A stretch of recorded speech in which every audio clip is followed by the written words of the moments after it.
This Ford TDCi came in limp mode with a DPF fault, and although this is not my normal style of repair, I thought I'd give it a go at cleaning it. And guess what? It worked. So in this video, I'll show you how you can clean your DPF yourself using nothing more than a DPF cleaner. And although these repairs can be expensive, I would highly recommend trying this.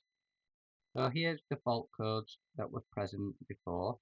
So first up, start by removing the temperature sensors. There's one at the top and one at the bottom that you can just see there. They're 14mm.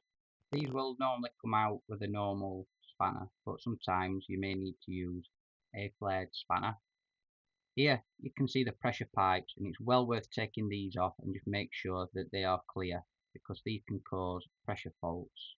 We can just take a look underneath and see the DPF there, and then there is the lower pressure sensor that we were discussing earlier, and then alongside here we've got the wiring for them and also the pipe that we saw from up top. You may want to check the wiring harness while you're here too. So with the temperature sensor removed, there's clearly a buildup of carbon, so give this a good clean off. This in itself could be causing the problem. So here's the hole in the DPF. Try to have a look inside, but it's very difficult to see if there's anything in there. So we're going to proceed with the DPF cleaner.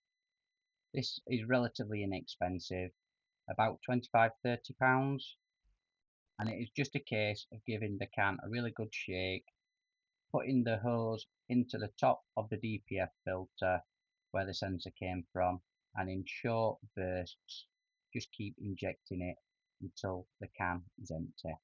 It's best to do this with the engine warm, and then once this is done, we just need to put the car back together and then take it for a really good drive so that the DPF can do its regeneration.